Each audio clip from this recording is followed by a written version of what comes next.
अब आना है, आज और अंदर जाके बैठ। सुबह से 10 बार तो बाहर गई। इधर जाके इधर से इधर। जैसे सभी लोग शांति से सुनेंगे। एक फॉर्मूला दोबारा से बता दूंगा मैं आपको। ध्यान है। अरे बेटा बात अपन सब बात पहले सुनेंगे। पहले क्या करेंगे? सुनेंगे। मेरा परिचय पहले मैंने दे दिया है। वीर जी से मुलाकात हुई तो बहुत एनर्जी लगी मुझे। बहुत अच्छा लगा कि हम ऐसे लोगों से मिलकर साथ में काम करेंगे। तो जो हमारा लक्ष्य हमने बना रखा है, इस बार हमें वो लक्ष्य की प्राप्ति हमें दी। तो मुझे बहुत अच्छा लगा। और ऐसे लोगों से मिलने के बाद में जो हमारा लक्ष्य है उसमें ताकत मिलेगी हमें। सबसे बड़ी बात तो ये है, क्योंकि हमारे जैसे लोग हमसे आगे काम कर रहे हैं, ये बड़ी बात है। हम शुरुआत कर रहे हैं। वीर जी भाई ने काम पहले से इतना अच्छा कर रखा है कि हम तो ये अभी कल्पना कर रहे हैं, सब सोच ही रहे हैं, अभी तो कर नहीं पाए। लेकिन जो आपने यहाँ दिख रहा है, हमें ये होता हुआ दिख रहा है, तो हम बहुत कुछ आपसे सीख के जाएंगे। फॉर्मूले जरूर बनाए, लेकिन कहीं ना कहीं फॉर्मूले भी तभी काम करते हैं जब ये सब प्रैक्टिकल हमको देखने को मिलता है।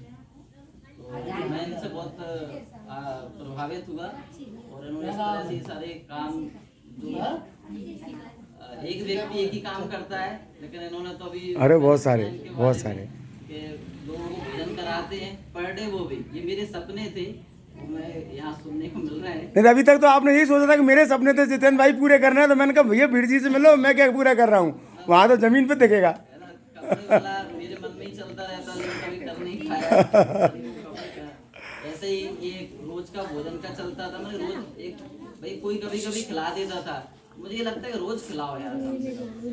तो वो भी कहीं ना कहीं चल रहा है। वीर जी खिला रहा है। पॉलीथिन का लेकर देखा जाए तो जागरूकता फैलाना, अपनी तरफ से थैली बना के देना, ये जबरदस्त। और बच्चों के भविष्य का निर्माण करना, ये बहुत बड़ी बात है मुझे। क्योंकि आज के समय में छोटे बच्चों का भविष्य का निर्माण कर दिया तो यही हमारे भविष्य है और यही बदल सकते हैं देश को। बाकी इनसे बड़े जो बच्चे हैं जो 12th पास कर चुके हैं, ग्रेजुएशन वाले, वो आपकी हमारी बात नहीं मानने वाले, लेकिन इन पे जो आप काम कर रहे हो तो ये कहीं ना कहीं ये सफलता आपको मिलेगी। हम यही चाहते हैं जीवन में इस तरह के काम सभी लोग देख देख के एक दूसरे की करें। ये सबसे बड़ी बात अच्छी लगी। और एक तरह से देखा जाए तो जब कोई व्यक्ति किसी भी काम को निमित्त बना के करता है तो ईश्वर, जैसे देखा जाए तो सेवा सत्संग सुमरन, ये भी एक फॉर्मूला है कि आप सेवा करते हैं, सत्संग करते हैं और ईश्वर का सुमरन करते हैं, तो ये इतनी एक आध्यात्मिक एनर्जी काम करने लगती है आपके जीवन में। कोई कुछ कहे ना कहे, लेकिन फिर भी आप उस काम को करते करते जाते हैं। मैं घर से झूठ बोल के आया हूँ वहाँ पे, मैं घर से भी झूठ बोल के आया हूँ कि मैं ट्रेनिंग देने जा रहा हूँ, मेरी मतलब सेंटर की ट्रेनिंग में आया हूँ। क्योंकि क्या होता है इन वही कर रहे हैं आप, तो झूठ काम हो रहा है। वही कर रहे हैं, हमें ट्रेनिंग तो कर रहे हैं। ट्रेनिंग तो दे ही रहे हैं। ट्रेनिंग तो दे रहे हैं आप। तो कहने का मतलब है कि घर से निकलना और ऐसे काम करना, इस तरह के काम करना, समाज के लिए, देश के लिए काम करना, आज के हिसाब से देखा जाए तो मैं ये मानता हूँ कि देशभक्ति है। ये आज के समय में देशभक्ति है। इसको ताली हो जाए वीर जी के लिए, तालियां।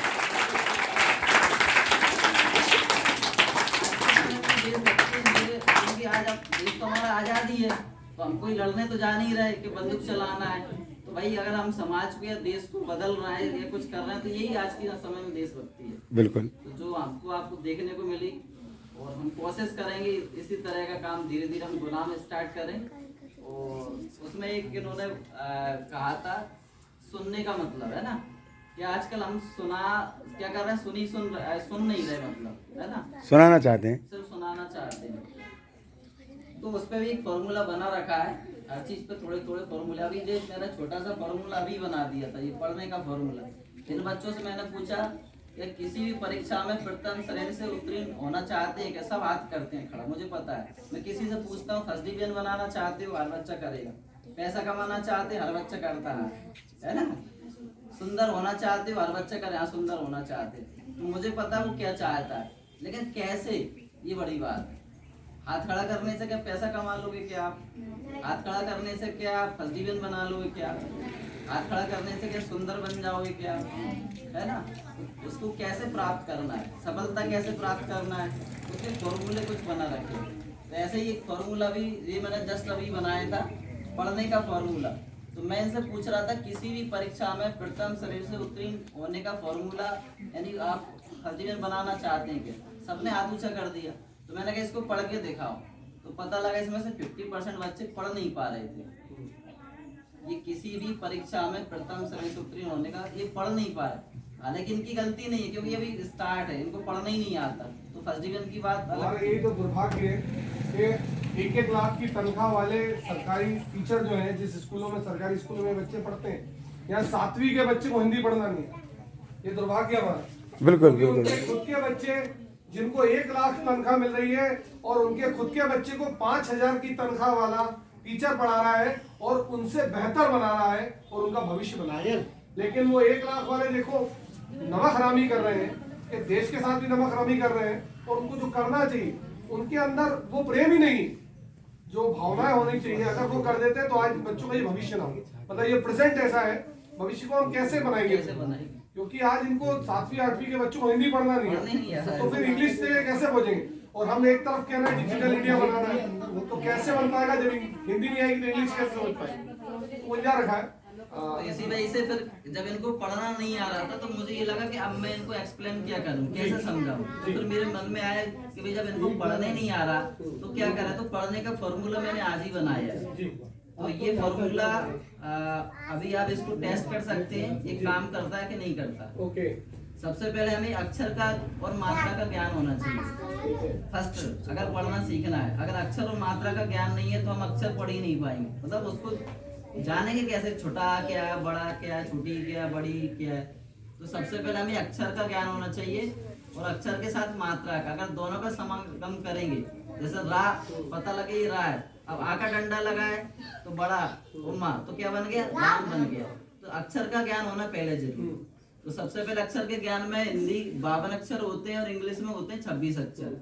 ठीक है, इनको सबको पता लग के इन्होंने सुना भी दिए, ABCDEFG करके Z तक सुना दिए। सुनाना तो आता है नहीं, सुनाना आता है, क्या वही वाली बात है, लेकिन पढ़ना नहीं आता है ना। ये गलती कर रहे हैं हम सब लोग। तो हमें क्या करना है, पढ़ना सीखना है तो हमें सबसे पहले क्या करना है, अक्षर का ज्ञान होना चाहिए पहले नंबर। अगर आपको अक्षर का ज्ञान हो गया तो 25% काम फिनिश।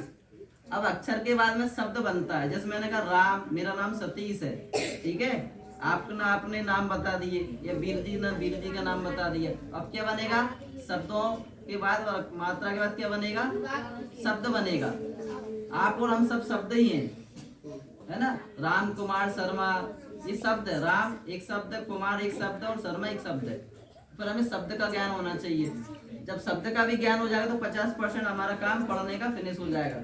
पढ़ने के बाद में फिर वाक्य बनाना। मैं स्कूल जा रहा हूँ, मैं पढ़ने आ रहा हूँ, ठीक है, ये क्या बन गया?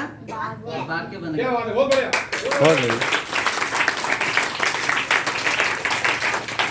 ताली बजा के पूरी बात सुनना है, पूरा ध्यान दो। ठीक है, तो अगर आपने तीनों काम निपटा दिए तो 75% हो गया। चौथे पे बची आपकी परिभाषा। जैसे चल रहा था खुशियों का ओटला, क्या है? खुशियों का ओटला। अब आप देखेंगे इसकी गहराई को, तो खुशियों का ओटला कैसे बना है? पहले अक्षर और मात्राओं से। ख बना हुआ है, छोटों की मात्रा लगी है। स बना हुआ है, अक्षर है, छोटे की मात्रा लगी हुई तो मात्रा है। फिर या बना हुआ है, फिर वो की मात्रा लगी है, बिंदी, तो बन गया अक्षर और मात्रा खुशियों। ठीक है, जब पूरा खुशियों लिखा हो गया तो क्या बन गया? वो एक शब्द लिखा हो गया। क्या हो गया? पहले अक्षर था, फिर वो शब्द में कन्वर्ट हुआ, फिर बन गया खुशियों का ओटला। ये क्या बन गया? वाक्य बन गया। क्या बन गया? वाक्य। अब वाक्य, इसके ऊपर कोई भी लिख दे कि खुशियों का ओटला है क्या, खुशियों का ओटला क्या है, तो ये क्या बन जाएगी? परिभाषा। जब इसके बारे में कोई डेफिनेशन देगा, वो पीछे लिखा हुआ है, मित्रों जो वस्तु आपके पास नहीं उपयोगी, पीछे लिखा है, परिभाषा हो गई। तो परिभाषा आधी लाइन की भी होती है, 2 लाइन की भी हो, 4 लाइन की होती है और 1 पेज की भी हो सकती है। विज्ञान की परिभाषा क्या है बताओ? विज्ञान है ना, विज्ञान शब्द आपने पढ़ते, क्या परिभाषा है? क्या परिभाषा विज्ञान की? इतनी आधे लाइन की परिभाषा है बस, बताओ, सुन लो उसे। क्रमबद्ध ज्ञान को ही विज्ञान कहते हैं। इतनी सी परिभाषा याद करनी। क्रमबद्ध ज्ञान। क्या बोला? क्रमबद्ध ज्ञान को ही विज्ञान कहते हैं। बन गई परिभाषा। ऐसे ही खुशियों का ओठला। अब इसके बारे में अगर किसी ने 2 लाइन 4 लाइन 6 लाइन 10 लाइन, जिसके दिमाग में जितना है उतना उसके बारे में लिख दे, वो परिभाषित हो जाता है। तो पढ़ना सीखने के लिए क्या करना पड़ेगा? ये फॉर्मूला आपको लगाना पड़ेगा, जिनको पढ़ना नहीं आता हो। ठीक है, तो ये फॉर्मूला अगर हम लगाते हैं तो पढ़ना कोई सीख जाएगा कि नहीं सीखेगा?